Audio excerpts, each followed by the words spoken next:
Entering the fourth quarter of this game, nagbabalik tayo sa loob ng Phil Oil Flying V Center sa lungsod ng San Juan.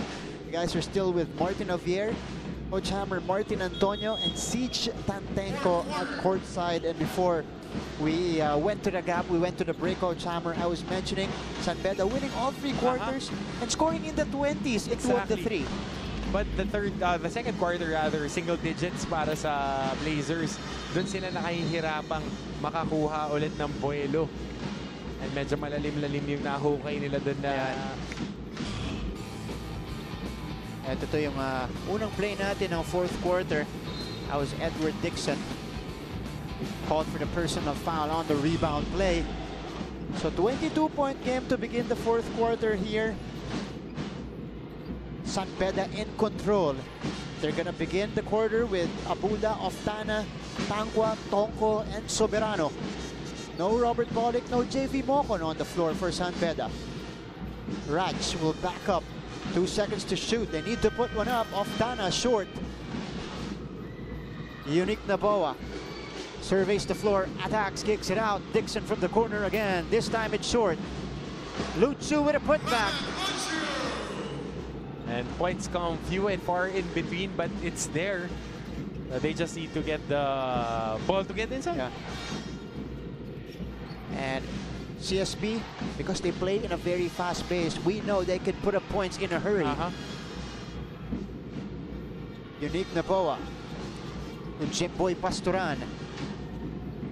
Jimboy to Clement Luchu. Gives it to Gutang. Gutang. Pinangga si Franz Abuda, and that's gonna be a blocking foul called on against Abuda.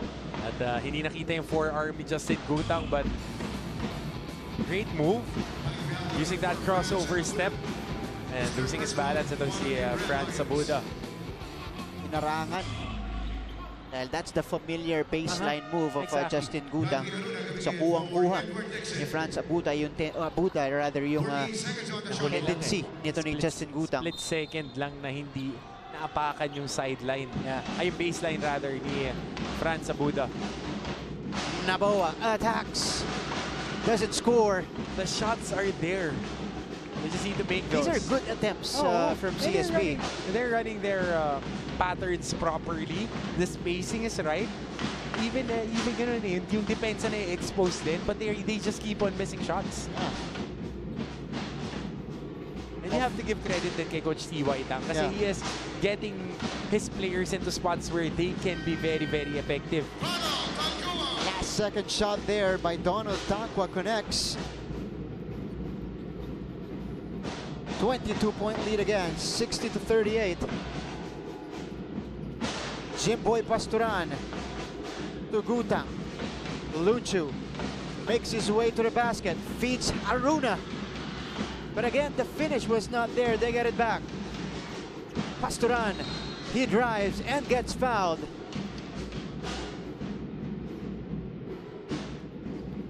And San Beda, that's gonna be on Raj Tonko. Ito yung magandang hanap kanina. The shot clock was winding down. Donald Tangwa scoring on the turnaround J. Off the short corner. Gutang. Let's go again to Siege Tantenko. Siege? Yes, Martin, the Blazers may be down big, but I'm standing here by the CSB side, and you know what? Their crowd is still chanting their name, they're still chanting defense, and they're celebrating every basket. Kaya kanina sa huddle, Coach T.Y. Tang asked his players, when was the last time we had a crowd like this?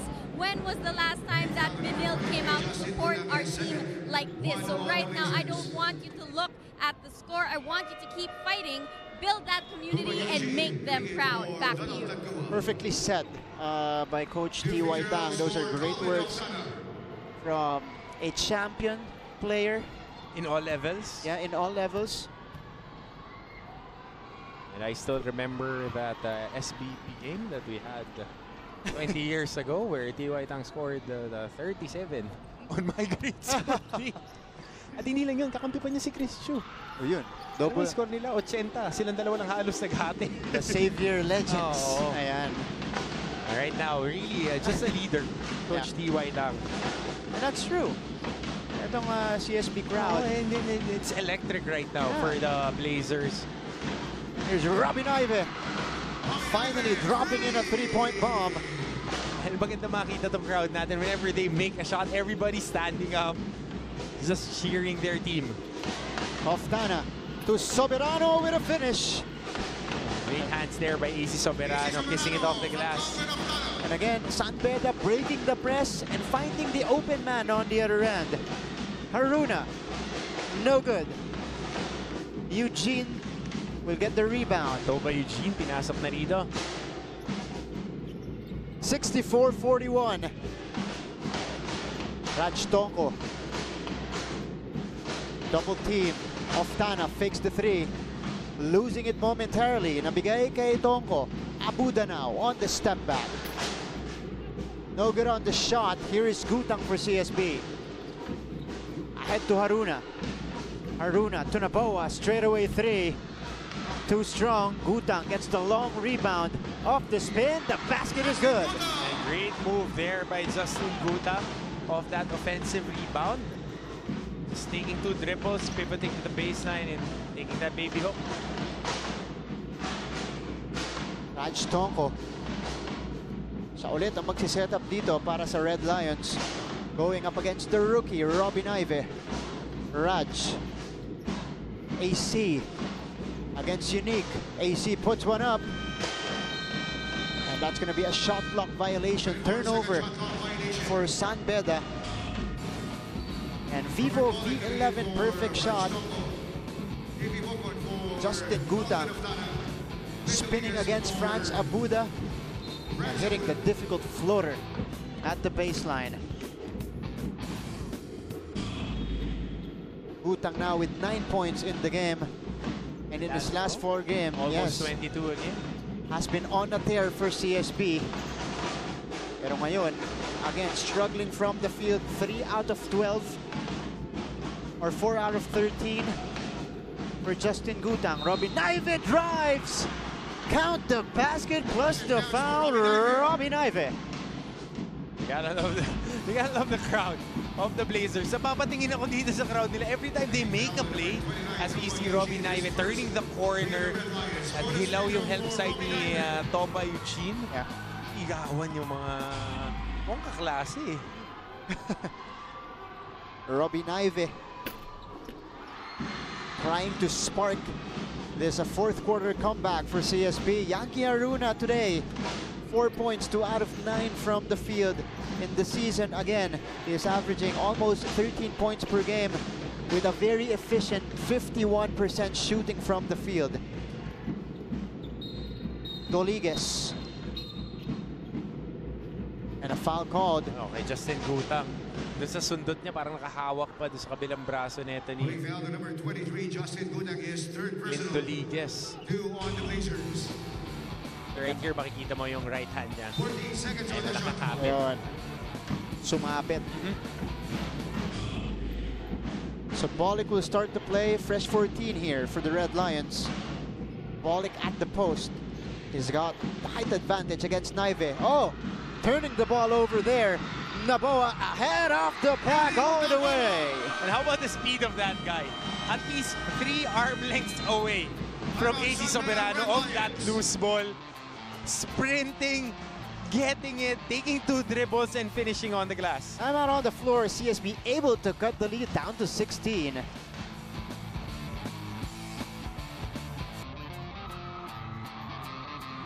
And we are back to our coverage here. And that's definitely a free cut. Yeah. And a free and a bonus points on your next quiz. That's true. Ito may plus points to. Oo. Kung ano mang subject na nagpapunta sa kanila dito.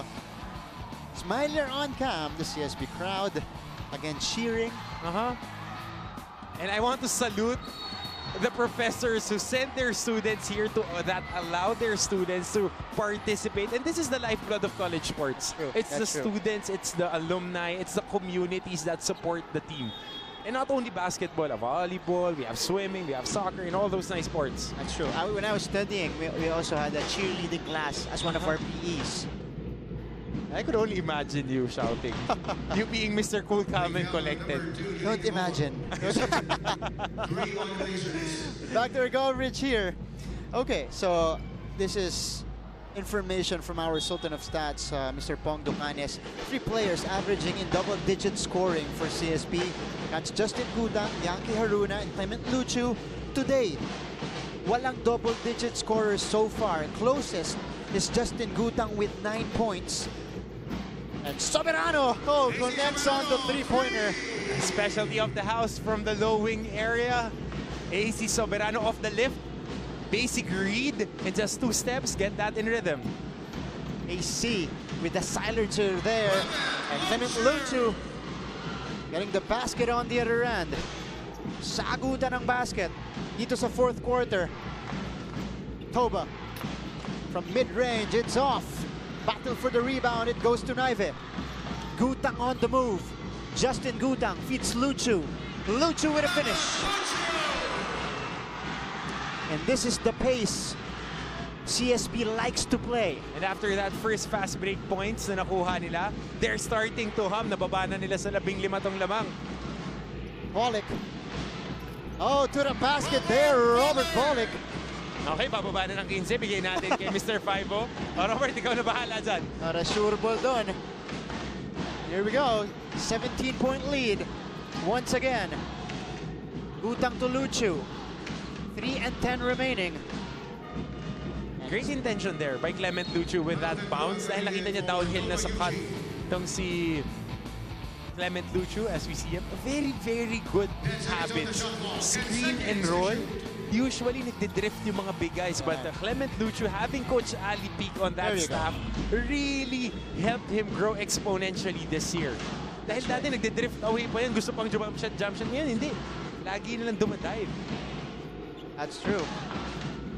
Gutang, too strong. Ito ulit si Luchu. Passing it to Haruna. Oh, got stripped by Tangwa. Great hands by Donald Tangwa.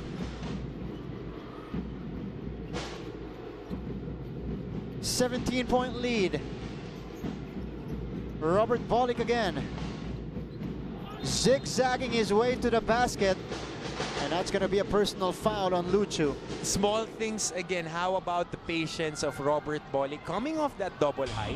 Ito makikita natin yung simple pullback dribble for the defender to just break down enough and just turn his shoulder in. Nagpa-backpedal pa to si Luchu. Wala nang time para humilp. And he's been so good in seeing those gaps in the defense. As we see him connect here on the first free throw. Again, Robert Pollock. 15 points today. Or make that 60 now. Just right on his average. 2 for 2. Back to an 18-point advantage. Prince Carlos on your screens. At the bench now. It's been a quiet afternoon for Prince. Only 4 points. 0 out of 5 from the field. All of his points coming from the free throw line. 2.5 minutes remaining. This is Robin Ive. Tried to feed Luchu. The play was broken up. Last touch on San Beda. Donald Tangwa today. A big double-double. Look at that, plus 28, Coach Hammer. Aside from the 11 points and 10 rebounds, plus 2 blocks. Hindi lang nga yung production niya on the offensive side and on the stat sheet. Yung mga tapik niya, yung pag-help side niya sa depensa, at yung mga little things eh. It's all about that little things that build into bigger things. That's right. Malayong-malayo yan dun sa kanilang unang encounter. Again, he only had 4 points in that game. His first battle against Clement Luchu. So 2 minutes. We're approaching the last 2 minutes of the game here. Robert Pollock again blowing by the defense. Robert Pollock. Here's Gutang. Well defended by JV Mokon. We gotta see that one more time. Robert Pollock, the dipsy-do. Scoop shot works off the glass and in. Nilabas yung crosswork, sumagot, binalik sa bulsa, tsaka sinut. ganun katagal eh. Di ba, ang time. At saka layo ng take-off nito ni Robert Bolick on that penetration. Scramble for the loose ball. Luchu. Wala yung tira niya. Gusto niya isalpak eh. Napitawan lang. And here comes Beda again. 2-on-1 break. Bolick. The spin. The shot. No basket though. And the putback. No good as well. That was Kuntapay with a miss on the second serving. Oh, nandoon na si Dami Kuntapay. Hindi lang na i-convert. Pero Robert Bolick will be called for this personal foul. Ito yung galaw ulit kanina. A very shifty move by Robert Bolick. Ooh, avoiding Edward Dixon in midair. Look at him go one more time. Robert Bolick Jr. extending the lead once again to 21 points for the Red Lions. Smiler on cam. There you go. At naghahabol dito ang CSB. Masaya pa rin. Very jolly pa rin yung mga estudyante nila dito. And speaking of students, I think senior high school. Oo, mga senior high school itong mga... Sa Beda University. Again, we've got a full-packed or jam-packed venue today. Naalala ko tuloy, kasing edad ko sila, 17. Ang kalaban ko sila Al Magpayo, sila Ron Capati. Kaya pag umuwi ako nung kalaban namin St. Benilde, kulang yung isang sako ng yelo sa dibdib eh. At hindi pa ako ganun kababad nun ha. Ganun kasakit yung katawan mo pagkatapos. Buti hindi ko nga inabutan si Sunday Salvacion. Si Jordan Salvador. Ay, hindi ko na inabutan. Hindi inabutan yun. Al Magpayo na saka Ron Capati. And Luchu with a putback. The tip-in for Clement Luchu plus the foul. And this was the basket. The miss by Gutang. And again, the second effort by Clement Luchu. And Martin, yung sinabi ni Coach T.Y. kanina na, do not mind the score. Make and just consolidate the school, the community. That's what they're doing right now. If you have a team who fights like this against the defending champion, there is no reason for the students, the alumni, Get and discouraged. To get discouraged and to not support their team. Yeah, that's true. That's true. This is the best position they've had in years. Talking about and the CSB Blazers. they have found their guy in Coach T.Y. Tang. Yes, that's true. And being supported, of course, by Coach Charles Chu, Coach Ali, and all the guys there are really changing the culture of this team. Yeah. 18-point lead. Clement Luchu, by the way, is the first double-digit scorer for CSB today. Putting up 12 points and 11 rebounds. Bolick to Tangwa. Donald Tangwa off the window. Just playing with a dribble stick.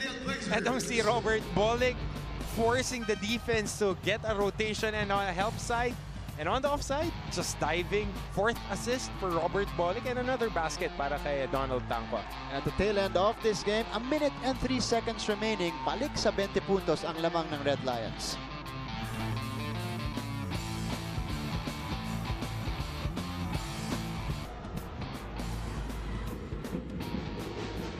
Back to our coverage here, we were talking to our Sultan of Stats on off air.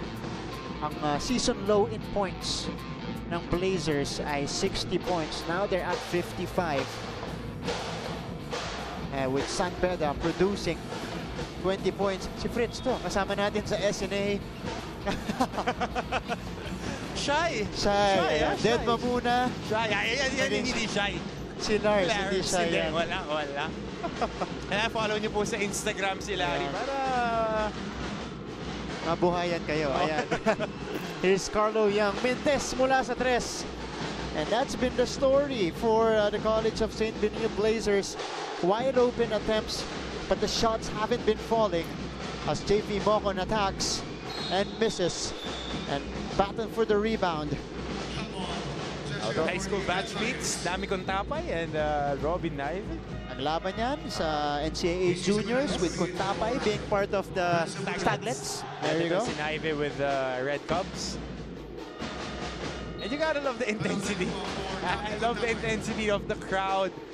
Ganito yung college basketball. Yeah.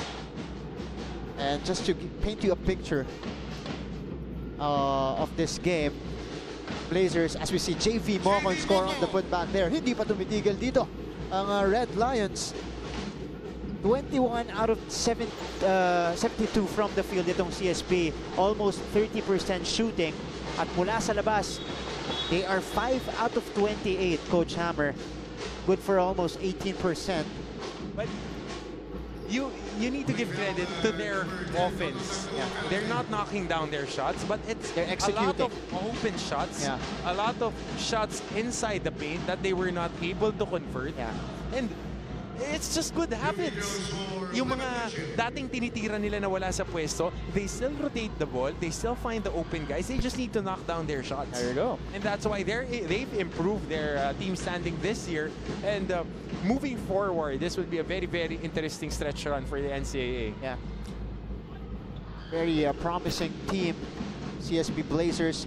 With this loss, this impending loss, they will go down to 8-7.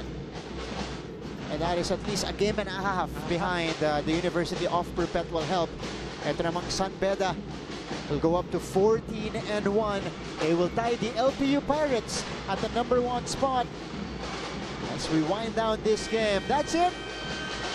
The San Beda Red Lions securing this all-important victory over the College of St. Benilde Blazers. Our final score is 77-55. It was a defensive-oriented ball game. Wag po kayo magpapaloko dyan sa score. Maganda ang dinipensa ng dalawang oponent. San Beda just made a lot of shots and had better percentages and maximized the talent that they had. Nabanggit mo na, Coach Hammer. This is our final score once again, 77-55. We've actually played a great game. Kahit malayo yung scoring natin kanina, both teams played with great intensity. Yun nga lang, the Red Lions shots were falling today, nailing 47.4% from the field. And our chair for PGM, tangkad sagad scorer of the game, sino pa ba? Robert Volek for San Beda, scoring 19 points and only 9 shots. Coach Hammer got there in 9 shots. Quality, percentage, and that's what you get from veteran players playing for a veteran coach. And did it in a lot of ways here for San Beda. Usually toying with this defender, getting his way to the basket. Robert Volek, a superb performance today. 19 points, 3 rebounds, 4 assists, with 6 out of 8 shooting from the free throw line. The solid, ibang klase. Ibang klase si Robert Volek this game. And throughout the season, he has been the beacon for the San Beda Red Lions. At meron pa tayo mga laro bukas. A triple header tomorrow, Friday, October 5, 2018. Sisimulan natin ang aksyon sa laban ng EAC Generals kontra sa Mapua Cardinals, followed by the matchup of the JRU Heavy Bombers and the Arellano Chiefs. And our afternoon is going to be capped off by an all-important matchup as well from the Letran Knights, who is now at number 3, and the LPU Pirates, who is now tied at the #1 spot with the San Beda Red Lions. And that will be fireworks. That's true. Cannot imagine the crowd tomorrow. It's going to be interesting. But on behalf of our broadcast team here, my partner, Coach Hammer, Martin Antonio, with Siege Tantenko at courtside, our panel director, Lian Ocampo-Tan, our floor director, Larry Diang, our executive producer, Sir Vic Caridad, and of course, at the helm of our coverage, Direk Abet Ramos. This is Martin Javier saying thank you for tuning in our games today. Sa unang laro po, nagwagi ang Perpetual Help Altas 85-77. In our second game, on the other hand, San Beda securing this victory over CSB 77-55. Kita-kita ulit tayo bukas, mga kapamilya, as we continue the action here in the NCAA Season 94.